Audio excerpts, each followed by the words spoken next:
El libro Baikra, Levítico, cambia repentinamente del mundo del Mishkan a las leyes de pureza, Tahara, e impureza, Tumá. En un sentido, se trata de dos lados de una misma moneda. Quienes reciben Tumá tienen prohibido el ingreso al Mishkan. La Tumá es la antítesis de lo que representa el Mishkan. Por lo tanto, una persona en estado de Tumá debe separarse de un lugar de santidad. ¿En qué consiste este estado de impureza? ¿En dónde se origina y cómo se soluciona? Como suele ocurrir con muchos términos técnicos, la traducción solo llega a una aproximación del concepto de Tumá. En términos generales, la Tumá puede asociarse con la muerte o experiencias cercanas a la muerte. Incluso un parto genera Tumá. Aunque es la experiencia más básica e inmediata de vida, el nacimiento forma parte del ciclo de mortalidad que forma parte de la experiencia humana. El recién nacido inevitablemente sufrirá la misma mortalidad que es la base de toda Tumá. Asimismo, quien sufre de la muerte en vida, la manifestación fisiológica de la enfermedad espiritual, conocida como tzarat, traducida a menudo como lepra, se considera con una impureza más profunda que quien entra en contacto con un muerto. Al leproso se lo aísla, se lo pone en cuarentena, se lo aleja por completo de los 3 círculos concéntricos que conforman el campamento israelita. El leproso no solo debe aislarse, sino que también debe hacer pública su aflicción, alertando a quien lo encuentre, para que se mantenga a una distancia segura, gritándole, «Tamé. Tamé». Sin embargo, cuando una persona muere, los familiares que se volvieron tamé durante el entierro, deben alejarse del Mishkan, pero la comunidad se acerca a ellos. Los deudos no son aislados, ni alejados. Se los cuida, se los consuela y conforta, se los introduce gentilmente a la sociedad y eventualmente a los sagrados confines del Mishkan. Pero quien se enferma de lepra continúa siendo persona no grata hasta que se cura por completo. Hay un paralelo lingüístico inconfundible que aclara todavía más este contraste. Al describir al leproso, la Torá declara: el Cohen lo declarará impuro, la persona afectada por tzarat, en quien esté la aflicción, tendrá sus prendas rasgadas, no se cortará el cabello, y se cubrirá hasta el bigote. Tamé. Tamé, deberá clamar. Todos los días en que tenga la aflicción, permanecerá impura, es impura. Permanecerá aislada, su morada será fuera del campamento.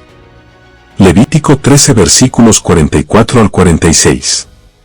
Algunos de los términos usados aquí nos resultan conocidos de una narración previa.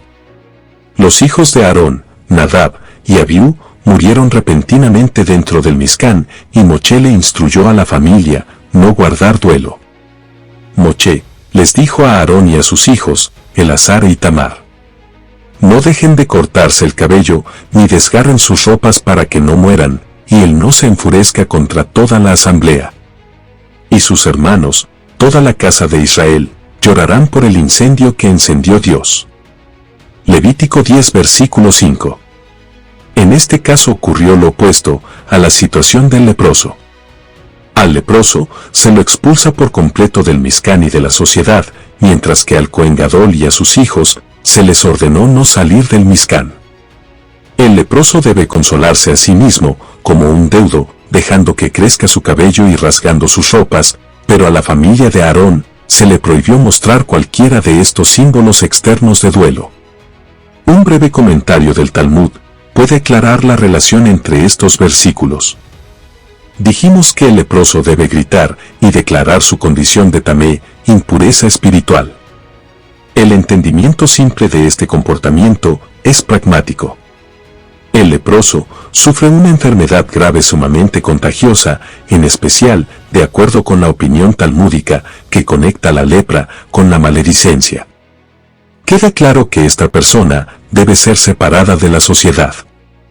Sin embargo, el Talmud ve el clamor del leproso bajo una perspectiva completamente diferente y enseña que al gritar «Tamé, tamé», en realidad pide a todo el que lo escucha que recen por él. El leproso debe pedirles a las personas que despreció que muestren su grandeza, que lo perdonen, que le tengan compasión y recen por él.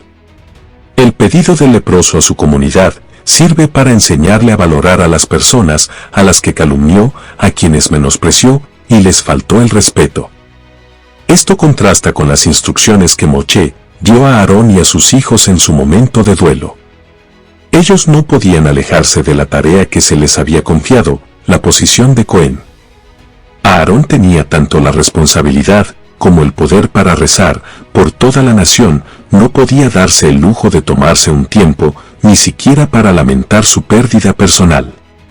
Mientras que el Cohen personifica la grandeza, el poder y la santidad de la comunidad, al leproso se lo obliga a suplicar a la comunidad que rece por él, para enseñarle a valorar su comunidad como un primer paso, para la reconciliación y para poder reintegrarse. Cuando una lesión permanecía en una prenda después de haber seguido todas las instrucciones del Cohen, él la examinaba una última vez. Si la lesión no había cambiado su apariencia, la prenda se quemaba. La expresión exacta en hebreo es lo afaja negae teino, lo que se traduce literalmente como la lesión no cambió su ojo. Aunque el significado es claro, no podemos dejar de preguntarnos por qué la Torá escogió una forma de expresión tan inusual. La afección de tzaraat tiene una naturaleza espiritual y no médica. El Talmud discierne 7 causas diferentes para la tzaraat. La más famosa de ellas es lachon hará, el habla indebida. Las otras 6 no son tan conocidas. Una de ellas es sarut ain, lo que se traduce literalmente como la estrechez del ojo. Esto se refiere a la mezquindad, a una tendencia a ver lo negativo y pasar por alto lo positivo en todas las cosas. Se trata de una singular falta de generosidad general, una visión reducida del mundo y de todo lo que hay en él. Si esta aflicción espiritual causaba una lesión en la prenda, entonces la terapia era transformar la cualidad de Saraín en Tobaín, literalmente una persona con un buen ojo. En vez de ser un cascarrabias, con un rostro amargado y mezquino, debía convertirse en una persona sonriente, generosa, optimista, cálida y amigable. Entonces, la lesión desaparecería. Si la persona no cambiaba, la lesión permanecía en la prenda y se la debía incinerar. A esto se refiere la Torá, con las palabras lo afaja negae teino, la lesión no cambió su ojo. El dueño de la prenda no cambió su ojo estrecho por un ojo bueno, no se transformó de una persona cascarrabias y amargada en una persona bondadosa y generosa. Por lo tanto, la prenda debe quemarse. La palabra hebrea para lesión o aflicción es negá. Lo opuesto de una aflicción es el placer, en hebreo, oneg. Ambas palabras están compuestas por las mismas 3 letras. Negá es nun, gimel, ain. Oneg es ain, nun, gimel. La única diferencia es el lugar donde se encuentra la ain. Si la pasamos del final al frente, la aflicción se transforma en placer. La Torá nos dice que la lesión no cambió su ojo, ain. Sigue siendo la misma persona de visión estrecha que era antes. En consecuencia, la negá no se transformó en oneg. La aflicción de tzaraat no era causada por un microbio ni por impurezas en la provisión de agua. El Talmud nos dice que la causaban 7 pecados. El más famoso de estos pecados es lachon hará, el habla indebida. La persona que hablaba lachon hará se veía afectada de tzaraat como un mensaje no demasiado sutil del cielo respecto a que debía cuidar su boca. Esa persona tenía que buscar la ayuda de un Cohen, quien podía ayudarla a enmendar sus caminos. La palabra que usa la Torá para persona es Adam, lo que generalmente denota a una persona de mayor nivel y distinción que la palabra is. Parece peculiar que al referirse a una persona que habló lachon hará, la Torá use una expresión que denota a una persona distinguida. Claramente, la medida de una persona que determina si tiene, o no, nivel o distinción, no es si habla lachón hará. Lamentablemente, la mayoría de las personas caen en la trampa del lachón hará. Las oportunidades y las trampas son tantas que es casi imposible evitarlo por completo, sin un tremendo esfuerzo. La medida es más bien cómo la persona se relaciona con esto. Una persona distinguida se siente mortificada cuando habla lachón hará. Ella desea mejorar, fortalecerse, para no volver a caer en ese pecado. Una persona de menor nivel racionaliza lo ocurrido o directamente lo saca de su mente. Una persona distinguida puede tropezar y sin darse cuenta hablar lachón hará, pero mientras demuestre un deseo por cambiar y superarse, se la puede seguir considerando distinguida. Tiene que hacer el esfuerzo. La Torá dice que la deben llevar al Cohen. La expresión implica una medida de coerción. Tiene que obligarse a sí misma para ir. Tiene que estar dispuesta a tomar su medicina. Esta es la medida de distinción. En el mundo solo hay dos clases de personas, aquellos que ven el vaso medio vacío y quienes ven el vaso medio lleno. Quienes hablan lachón hará siempre ven el vaso medio vacío. Ellos solo ven los defectos de los demás, no sus virtudes. Quienes apartan los ojos de las faltas de los demás, adoptan una perspectiva más positiva del mundo. Ellos ven el vaso medio lleno. A largo plazo, estas personas son las más felices. Ellas ven lo positivo de sus esposos, de sus hijos, y de lo que los rodea. Pero quien habla lachón hará, finalmente se siente miserable, porque eso lo convierte en una persona negativa y destructiva. A pesar de lo destructivo que es para los demás, todavía es más destructivo para sí mismo. Shalom.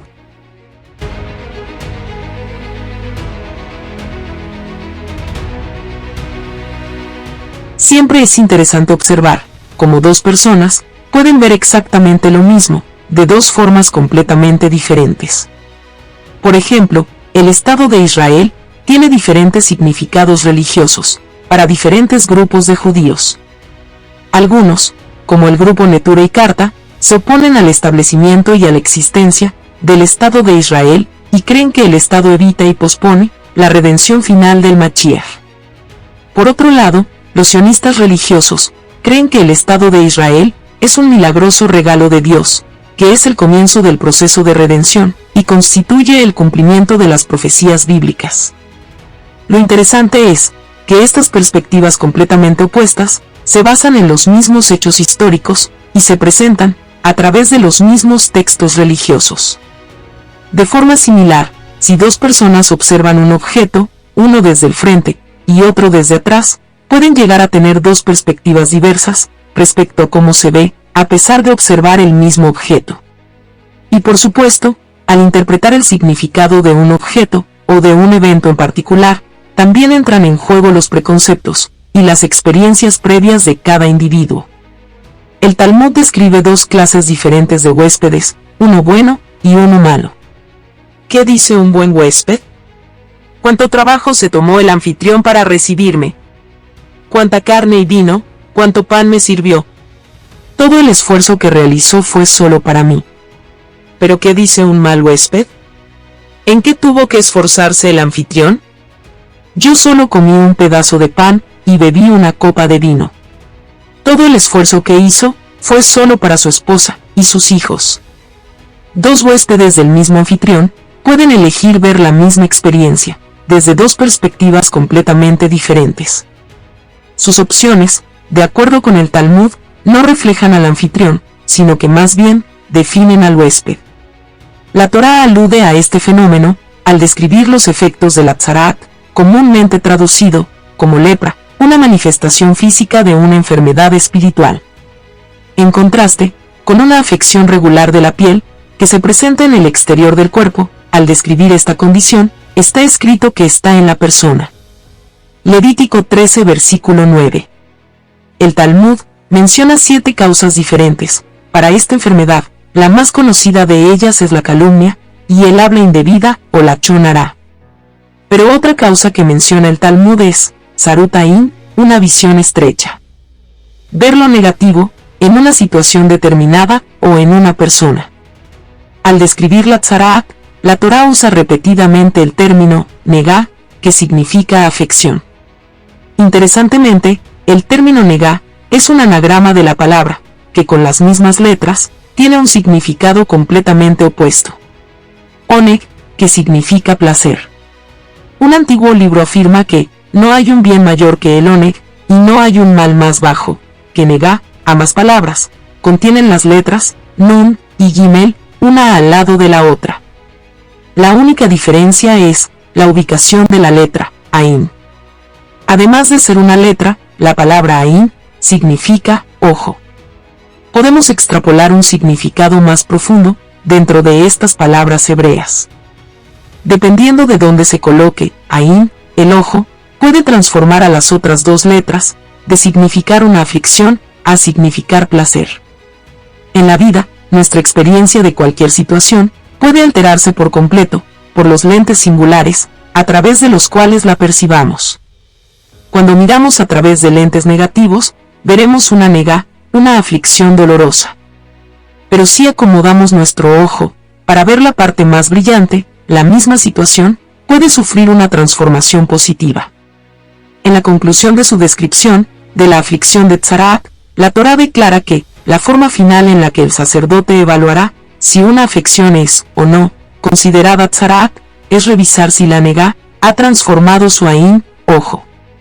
Levítico 13 versículo 55, este críptico versículo ahora tiene sentido. El único remedio para la enfermedad de la visión estrecha es cambiar de paradigmas y mirar a través de lentes diferentes. Sobre esta enfermedad, pues, incluso si la persona afectada es un erudito de la Torá, que cree con certeza que la aflicción existe, no debe emitir un juicio negativo, con una declaración definitiva. Levítico 14 versículo 35. La razón para esta ley es que uno debe aprender a admitir con humildad las limitaciones de su propio entendimiento, porque solo Dios sabe con certeza el verdadero significado detrás de una situación. Levítico 14 versículo 35.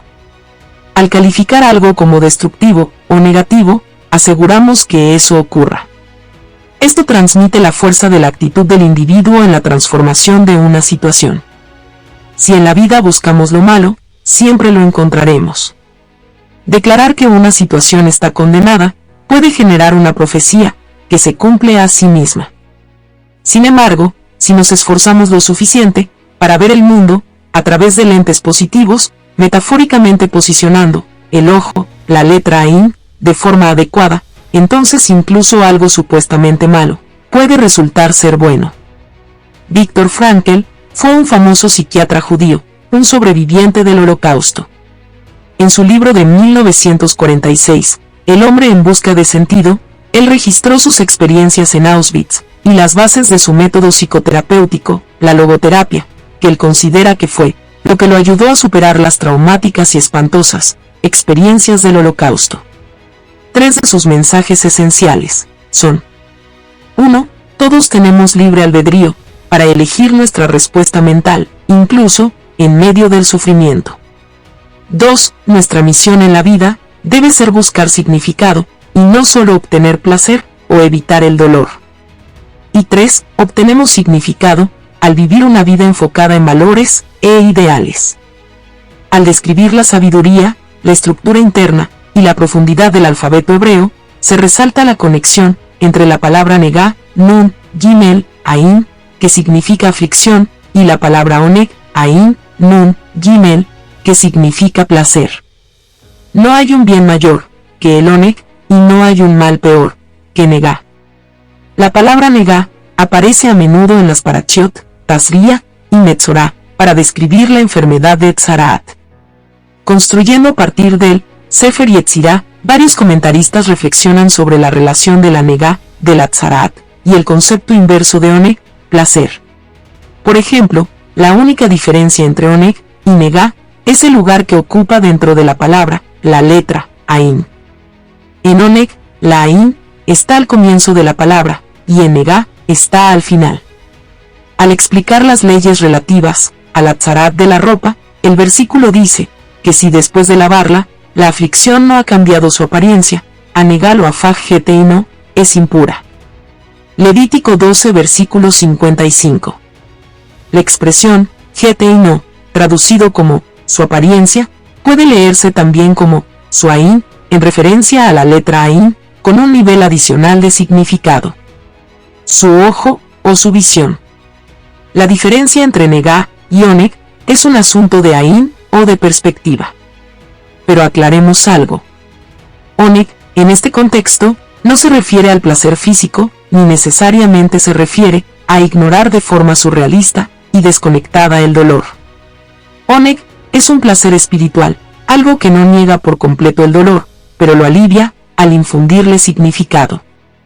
Es el placer que tiene lugar cuando, a pesar del dolor, uno puede cambiar su perspectiva y seguir comprometido a vivir con valores e ideales.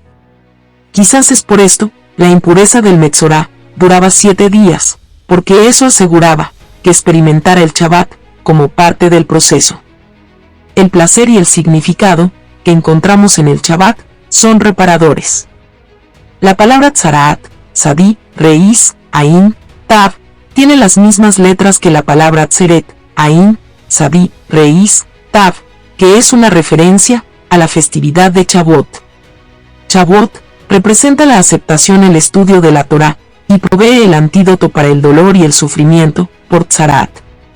Si bien, en general esperamos evitar el dolor y el sufrimiento, en los casos en que está fuera de nuestro control, lo único que está en nuestras manos es nuestra respuesta.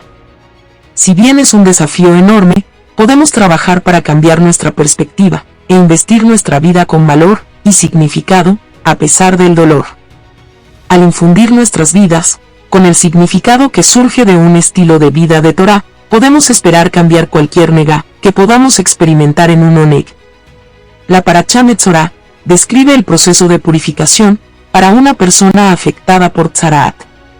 Una de las etapas esenciales de este proceso es la tevilá, inmersión en una mikve. Una razón para explicar la importancia de la tevilá y por qué juega un rol fundamental en el proceso de arrepentimiento que el Metzorá debe atravesar. Él explica que el mundo estaba lleno de agua antes de que el hombre fuera creado, y que por lo tanto, sumergirse en la mikve simboliza un retorno al comienzo de la creación. Es un gesto que demuestra la intención de dejar atrás los errores pasados, para comenzar de nuevo. Cuando alguien peca, y luego reconoce su falta, hay una tendencia natural a sentirse culpable y abatido. Esta tendencia puede ser canalizada positivamente, motivando a la persona a evitar ese pecado en el futuro. Sin embargo, a menudo tiene un efecto indeseable, que causa que la persona caiga en una espiral descendiente de fracaso espiritual. Cuando una persona se siente mal por algo que ha hecho, puede desconcertarse y perder la fortaleza para continuar en su Avodat Hashem, servicio divino. En este aspecto, las secuelas de un pecado pueden ser mucho más nocivas que el pecado mismo. La inmersión en una mikve, después de un pecado, simboliza que la persona afirma no estar atada a sus errores pasados, y que no dejará que estos la hagan caer aún más. Hay muchos ejemplos en el Tanaj, Torá, profetas y escritos, en los que una persona pecó en un área, y como resultado, sufrió un gran declive que destruyó su nivel espiritual. Un caso sorprendente es el de Orpá, la nuera de Naomí. Cuando Naomí estaba volviendo a la tierra de Israel, tanto Ruth como Orpá estaban decididas a quedarse con ella y convertirse al judaísmo. En este punto, Orpá estaba en el mismo nivel elevado de la grandiosa Ruth y estaba igualmente deseosa que ella de dejar su tierra patria para unirse al pueblo judío. Sin embargo, después de las súplicas de Naomí para que volvieran, ella no pudo superar la prueba y volvió a Moab. Lo lógico hubiese sido que después de este lapso, Orpá hubiera continuado en un nivel espiritual alto, casi en el mismo nivel espiritual de Ruth. No obstante, en la misma noche en que se separó de Naomí, Orpá se hundió a los peores niveles de depravación. ¿Cómo puede ser que ella haya caído tan dramáticamente en tan solo una noche? Cuando ella vio que había fallado en la gran prueba de unirse al pueblo judío, Entonces, no pudo dejar su pecado atrás y comenzar de nuevo. Se vio sumamente afectada por su incapacidad para ponerse a la altura de los desafíos, y en consecuencia, perdió todo sentido de balance, y cayó ante los poderes del Yetzer Hará, inclinación al mal. Otro incidente lo podemos ver en el Antiguo Testamento, en el cual un grandioso hombre falló en un desafío, pero logró advertir que estaba en peligro de caer en la trampa y de ser embaucado por el Yetzer Hará. El profeta Chamuel le instruyó al rey Saúl que destruyera a Amalek, pero Saúl dejó vivos a algunos animales y a Agag, el rey de Amalek. Chamuel lo confrontó y le dijo que con su pecado había perdido el derecho al reinado. Después de no lograr exculparse, Saúl admitió su culpa e inmediatamente le hizo un pedido muy extraño a Chamuel. Por favor, honrame ahora, frente a los sabios de mi pueblo y al pueblo de Israel. ¿Cuál era el objetivo de esta petición? Claramente no era solo un intento de Saúl para sentirse mejor consigo mismo. Es más, Chamuel hizo lo que le pidió, lo cual prueba la validez de dicha petición. Saúl no buscaba meramente recibir honor, sino que dado que sabía que estaba en riesgo de sufrir una gran caída, advirtió que necesitaba fortalecerse de inmediato para que su pecado no lo afectase negativamente. Entonces, en medio de esta gran caída espiritual, Saúl le pidió a Chamuel que lo honrase, ayudándolo así a mantener el equilibrio y a comenzar de nuevo. Chamuel, a pesar de su descontento con Saúl, consintió a su pedido, porque reconoció la importancia del mismo. También aprendemos de las acciones de Saúl una estrategia para evitar que el fracaso tenga un efecto desastroso. Cuando una persona cae, lo normal es que se sienta mal consigo mismo y que pierda el respeto por sí mismo. Cuando una persona siente que es un fracaso, puede terminar dándose por vencida y dejándose caer libremente. Para evitarlo, debe conservar su dignidad después de la caída y reconocer que a pesar de haberse equivocado, puede arrepentirse y comenzar de nuevo. El rey Salomón explica esta idea en Proverbios cuando escribe: un hombre recto, Sadik, cae 7 veces y se levanta. A pesar de las caídas, un Sadik se vuelve a levantar. De hecho, gran parte de lo que convierte a la persona en Sadik es su capacidad para recuperarse de sus fracasos o errores. La Tevilá del Metzorá nos enseña la misma lección. A pesar de haber pecado, él no está destinado a una caída eterna. Si puede dejar atrás el pecado, entonces podrá comenzar de nuevo. Shabbat Shalom.